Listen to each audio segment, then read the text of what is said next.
Hello students, এই Moumita ma'am. আশা করি তোমরা সকলেই খুব ভালো আছো। Welcome back to our channel. আজকে আমি তোমাদের 5th সেমিস্টার মেজর পলিটিক্যাল সায়েন্সের পেপার 9 থেকে দেখো রিসেন্ট কিছু কেস স্টাডি, যেরকম আরব আর ইসরায়েলের মধ্যে যে কনফ্লিক্ট হয়েছে বা সংঘাত হয়েছে, তো এটা তোমাদের সিলেবাসে রয়েছে। টোটাল তোমাদের 3টা কেস স্টাডি রয়েছে। তার মানে ফার্স্ট তোমাদের আরব আর ইসরায়েলের কনফ্লিক্টটা কিন্তু আছে। ঠিক আছে, চলো দেরি না করে শুরু করে দিই আজকের ক্লাসটা। দেখো, আরব আর ইসরায়েলের এই যে কনফ্লিক্টটা, এটা কিন্তু আমরা অনেক আগে থেকেই চলে আসছে। তো আমাদেরকে একটু আগে থেকে গিয়ে কিন্তু দেখতে হবে। ঠিক আছে, কি কি হয়েছিল দেখো। আরব ইসরায়েলের সংঘাত মধ্যপ্রাচ্যের একটি দীর্ঘস্থায়ী রাজনৈতিক এবং সামরিক বিরোধ, যা মূলত ইসরায়েলের রাষ্ট্রের সৃষ্টি ও ফিলিস্তিনি ভূখণ্ডের ওপর অধিকার নিয়ে গড়ে উঠেছে। ঠিক আছে, তো এই যে আরব আর ইসরায়েলের মধ্যে যে সংঘাতটা রয়েছে, এটা কিন্তু ইসরায়েল রাষ্ট্র এবং ইসরায়েল রাষ্ট্রের যে সৃষ্টি সেটা এবং ফিলিস্তাইনের ওপরে অধিকার নিয়ে কিন্তু এই কনফ্লিক্টটা আমরা দেখতে পাই। আচ্ছা, 1947-এ দেখো জাতিসংঘ ফিলিস্তিনকে দুটি রাষ্ট্রে ভাগ করার প্রস্তাব দেয়। একটা হচ্ছে ইহুদি বা জিউই রাষ্ট্র, আর একটা হচ্ছে আরব রাষ্ট্র। ইহুদিরা এই প্রস্তাব মেনে নেয় ঠিকই, কিন্তু আরবিয়ান যে কান্ট্রিগুলো আছে তারা কিন্তু এই প্রস্তাবটাকে রিজেক্ট করে।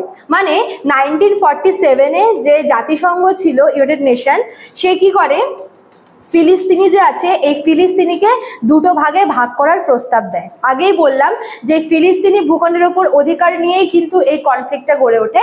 এবার ফিলিস্তিনকে দুভাগে ভাগ করে, একটা হচ্ছে ইহুদিদের জন্য আর একটা হচ্ছে আরবদের জন্য, মানে ইহুদি রাষ্ট্র একটা আর একটা আরব রাষ্ট্র, এই দুটোর প্রস্তাব দেয়।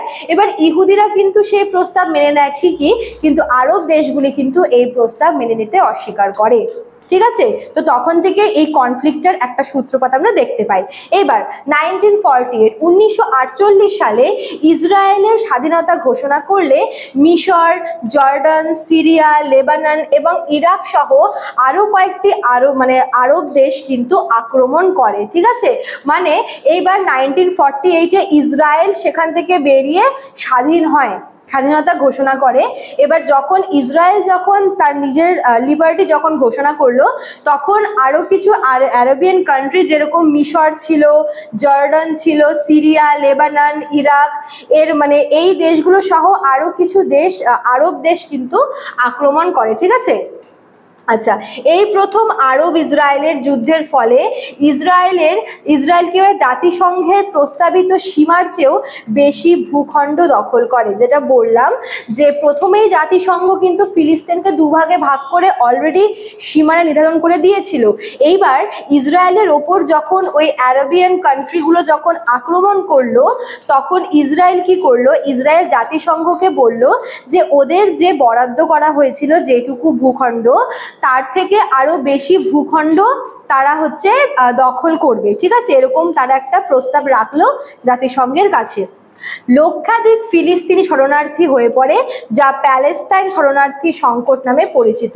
এর ফলে এই যে ভূখণ্ড যখন দখল করলো, প্রয়োজনের থেকে বা যেটুকু বরাদ্দ করা হয়েছিল, যেটুকু প্রস্তাব দেওয়া হয়েছিল, প্রস্তাবিত সীমার থেকে যখন বেশি ভূখণ্ড দখল করে ইসরায়েল, তখন কিন্তু ওই যেই এক্সট্রা যে জায়গাটা দখল করা হলো, ওখানকার লক্ষ লক্ষ ফিলিস্তিনি কিন্তু রিফিউজি বা শরণার্থী হয়ে পড়েছিল। ঠিক আছে, তাদেরকে প্যালেস্তাইন শরণার্থী বলা হয়। এইবার পরবর্তী সময় কিন্তু আরো কয়েকটি যুদ্ধ হয়েছিল ইসরায়েলের সাথে আরবের, যেরকম 1956 সালে একটা সুয়েজ খাল সংকট, আমরা জানি সুয়েজ খাল সংকট হয়েছিল। 1967-এ 6 দিনের যুদ্ধ হয়েছিল, যেখানে কি হয়েছিল, যেখানে ইসরায়েল কি করেছিল, ইসরায়েল পশ্চিম যে ওয়েস্টার্ন যে শোর ছিল সেখানে, এছাড়াও গাজা উপত্যকা, গোলান মালভূমি, সিনাই উপদ্বীপ, এই সব কিছু দখল করে নিয়েছিল এই 6 দিনের যুদ্ধে। এছাড়াও কি হয়েছিল, 1973-তে কিন্তু ইয়ম কিপুর যুদ্ধ হয়েছিল। এই যে প্রতিটি সংঘাত, এই প্রতিটি কনফ্লিক্ট কিন্তু এই প্রতিটি সংঘাতের ফলে ফিলিস্তিনি ভূখণ্ড আস্তে আস্তে সংকুচিত হয়ে পড়ে, আস্তে আস্তে কিন্তু ছোট হয়ে পড়ে। ঠিক আছে, এক এক করে যখন ইসরায়েল এই সমস্ত কিছু দখল করতে শুরু করলো, এই পশ্চিমী তীর থেকে শুরু করে গাজা উপত্যকা, ওদের যেটুকু বরাদ্দ করা হয়েছিল, তারা তার থেকে কিন্তু আরো বেশি ভূখণ্ড দাবি করছিল। এবং যখন এই যুদ্ধগুলো লাগলো তখন তারা আরো কিছু, যেমন গাজা উপত্যকা, গোলান মালভূমি, এইসব তারা কিন্তু আস্তে আস্তে দখল করতে শুরু করলো। এর ফলে ফিলিস্তিন যেটা ভাগ করে আরব আর ইহুদি দুটা ভাগ হতো, ফিলিস্তিন কিন্তু আস্তে আস্তে ছোট হতে শুরু করে, ক্রমশ সংকুচিত হতে কিন্তু শুরু করে।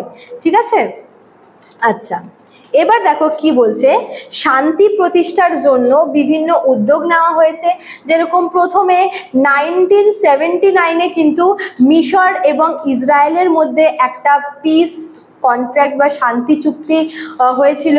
1993-তে অসলো চুক্তি বা অসলো কন্ট্রাক্ট হয়েছিল।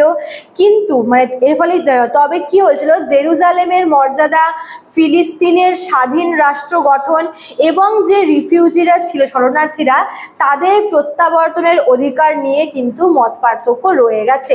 মানে এই যে একটা তোমার অশান্তি হয়ে আসছে, একটা সংঘাত হয়ে আসছে, এটার মানে এটাকে থামানোর জন্য অনেকগুলো উদ্যোগ নেওয়া হয়েছে, যার মধ্যে 1979-এর মিশর ইসরায়েল শান্তি চুক্তি রয়েছে, 1993-এর অসলো চুক্তি রয়েছে। তবে কিছু কিছু বিষয় নিয়ে মত পার্থক্য কিন্তু উভয় পক্ষেরই রয়েছে, এই ব্যাপারটা কিন্তু মীমাংসা হয়নি। যেরকম জেরুজালেমের মর্যাদা নিয়ে, ফিলিস্তিনের স্বাধীন রাষ্ট্র গঠন নিয়ে এবং শরণার্থীদের প্রত্যাবর্তনের অধিকার নিয়ে কিন্তু এখনো দুই পক্ষের মধ্যে মতামত রয়েছে, মানে মত পার্থক্য রয়েছে। ঠিক আছে, বর্তমানে এই কনফ্লিক্টটা শুধুমাত্র কিন্তু এই দু দেশের মধ্যে, মানে আরব ইসরায়েলের মধ্যে সীমাবদ্ধ নেই, বরং এটা কিন্তু আঞ্চলিকতা ছাড়িয়ে গোটা, বলতে পারো যে গোটা বৈশ্বিক রাজনীতির মধ্যে প্রবেশ করেছে। এছাড়াও দেখো ইউএসএ, এছাড়া ইউরোপ, এরা হচ্ছে যেহেতু ইসরায়েলের সাপোর্টার, এবং আরো অনেক আরব ও মুসলিম দেশ ফিলিস্তিনকে সমর্থন করে। মানে যুক্তরাষ্ট্র এবং ইউরোপ এরা হচ্ছে ইসরায়েলকে আর কি সাপোর্ট করছে, এবং আরব ও আরো অনেক মুসলিম দেশ আছে যারা হচ্ছে ফিলিস্তিনকে সাপোর্ট করছে।